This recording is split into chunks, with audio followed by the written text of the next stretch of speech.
We have committed money to rescuing one badgered bank and financial industry. We've got to commit even more, and we've got to commit even more. This economy is in rocky shape. Ridiculous, ridiculous. I warned you. That's all I could do. I warned you. You know, I was never a fan of these bank bailouts, of any bailouts. I said it was a slippery slope. I said the TARP was a trap, and now this. The Inspector General overseeing that bailout fund saying taxpayers are still on the hook for $118 billion bailout bucks, and guess what? They may never see a penny of it back. We're going to hear more from her tonight at 6 p.m. on FBN. But first to the judge who, like me, saw it all coming.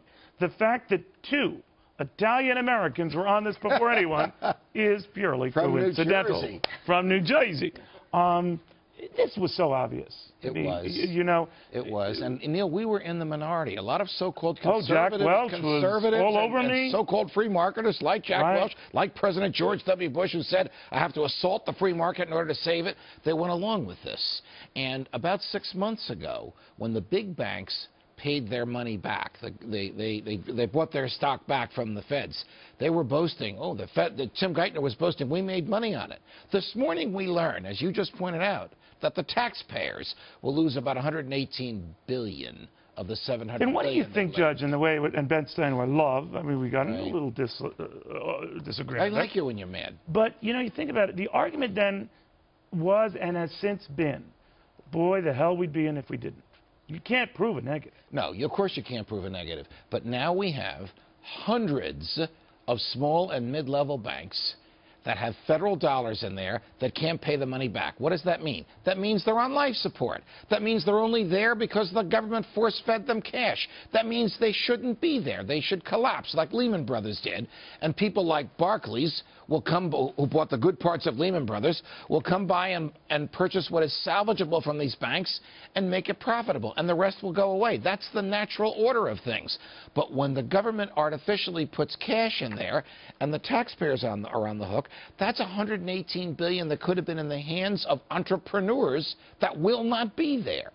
So when you hear the argument, this was money just created out of thin air, I mean, they just printed this money. Right. It wasn't sitting in a vault somewhere. It was just printed. Right. So their argument is the judge is wrong. This wasn't existing money. We made it. Well, when they make that money, they, of course, devalue everything that all of us own. Exactly.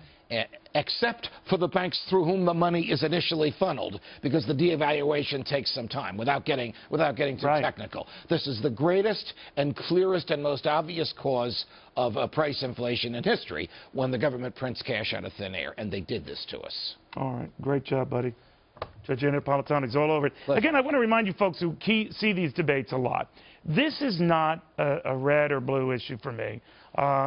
It's not a Republican or Democratic issue. As you know from this debate about the bailouts, it was happening during the Bush administration. I have a great deal of respect for President Bush. I mean, I just strongly disagreed with him on this, stated on air as such. A lot of people in the White House back then didn't like us after that and all. But my issue on this is it's green. It's about your money. Not red or blue, you're green. We follow it. We are nerds on steroids. We just chase this stuff.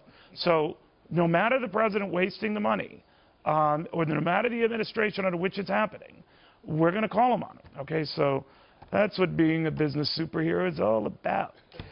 Superhero Cavuto. Trying to get that thing going, and it's not really. Well, at least you understand where.